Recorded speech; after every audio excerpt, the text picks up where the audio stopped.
অসাধারণ ক্ষমতার কৌশল, অবশেষে পেলাম তোমাকে। তোমাকে পেলে আমি সাধনা করে অমর হয়ে যাব।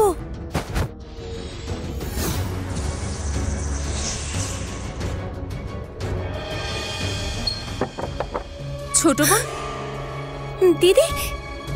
ছোট বোন, তুই গুরুর এই কৌশল চুরি করছিস কেন? আমি গুরুদেবের সবচেয়ে আদরের ছোট বোন। আমার যা ইচ্ছে আমি তাই করতে পারি, বুঝেছো? তোমার তাতে কি? তা নয় ছোট বোন, এই কৌশল গুরুর সবচেয়ে অমূল্য সম্পদ। তুই যদি ওটা নিয়ে যাস তাহলে গুরু রেগে যাবেন। দে ওটা আমাকে দে।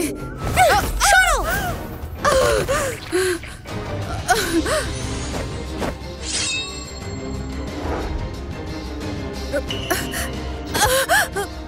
শোনো তাহলে, তোমার গুরুদেব আর গুরু ভাইদের সাথে 10 বছরের সম্পর্ক, তাতে কি হয়েছে? ওরা আমাকে সবচেয়ে বেশি ভালোবাসে। তোমার জায়গায় আমি থাকলে না আশ্রম ছেড়ে চলে যেতাম আর ওই ভিখিরিদের ডেরায় ফিরে যেতাম। মরতে পারো না? গুরুকে আশ্রমে স্বাগত জানাই। লুসি, ওই নচ্ছারটা কোথায়? জানিস তো আমি ফিরেছি, তবুও পাত্তা নেই কেন? ছোট বোন কোথায়? বড় বোন আবার ওকে জ্বালাতন করেনি তো? চলো গিয়ে দেখি। এই রে, গুরুদেব আর গুরু ভাইরা ফিরে এসেছে।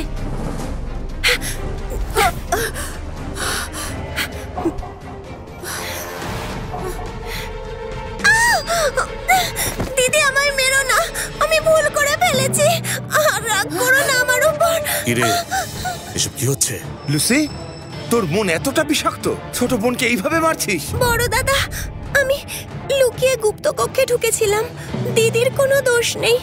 আমি তো গুরুদেবের অসাধারণ ক্ষমতার কৌশল চুরি করেছি। এটা কুমলুন পাহাড়ের সবচেয়ে শক্তিশালী দৈব কৌশল, আর এটা তোর হাতে কি করে এলো? কি হয়েছে? কি ব্যাপার?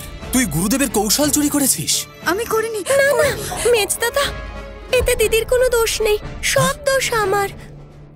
আমি গুরুদেবের কৌশল চুরি করেছি। সত্যি দিদির কোনো দোষ নেই। ও তো আমায় আটকাতে চেয়েছিল, আমিই গোলমাল করছিলাম। ওর কোনো দোষ নেই। আচ্ছা ঠিক আছে ছোট বোন, তোকে ওর হয়ে ঢাকতে হবে না। আমি সব নিজের চোখেই দেখেছি। ও তোকে আঘাত করতে চেয়েছিল। তুই আমাদের সবচেয়ে আদরের ছোট বোন হোস। তুই গুরুদেবের কৌশল কখনোই চুরি করবি না। তুই বড় বোনের মতো নোস, যে মর্তলোকে ভিখারি ডেরা থেকে উঠে এসেছে। নির্লজ্জ বেহায়, শিক্ষা দীক্ষা নেই। মেজদা, আমি করিনি। চুপ কর দাদা, এই কথাটা তোর মুখ থেকে শুনলে আমার গা ঘিন ঘিন করে। না, সত্যি বলছি আমি। পাপী কোথাকার, তুই এখনো মিথ্যে কথা বলছিস। এক্ষুনি নিজের ভুল স্বীকার কর, ছোট বোনের কাছে ক্ষমা চেয়ে নে। মেজদা, আমরা একসাথে বড় হয়েছি, তুমি আমায় চেনো। আমি সত্যি গুরুর জিনিস চুরি করিনি। অনেক হয়েছে লুসি। আগে তুই কুমলুং পাহাড়ে তবু বাধ্য আর অনুগত ছিলিস, কিন্তু দেখ তুই এখন কি হয়ে গেছিস। ছোট বোন আসার পর থেকে তোর আদর কমে যাওয়ায় তুই মিথ্যেবাদী হয়ে গেছিস না? নীচ কোথাকার, হিংসুটে আর গুরুদেবের সম্পদ চুরি করার স্বপ্ন দেখছিস। ছোট বোনকেও আঘাত করেছিস।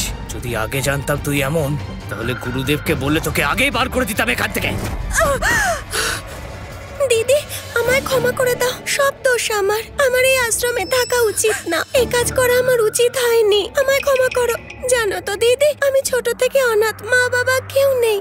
গুরুদেব আর গুরু ভাইরাই আমার সব। ওরাই আমায় পরিবারের ভালোবাসা দিয়েছে। তুমি রাগ করে আমায় তাড়িয়ে দিও না। ছোট বোন। লুসি, তুই কি ছোট বোনকে মেরে তবে শান্তি পাবি?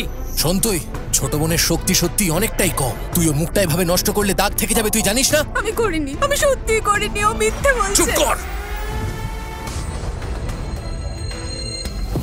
এত সবকিছুর পরও তোর কোনো অনুশোচনা নেই।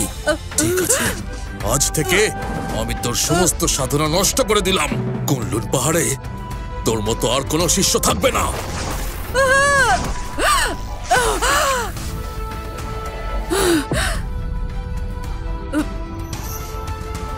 গুরুদেব, আজ থেকে তোর সঙ্গে আমার আর কোনো সম্পর্ক নেই।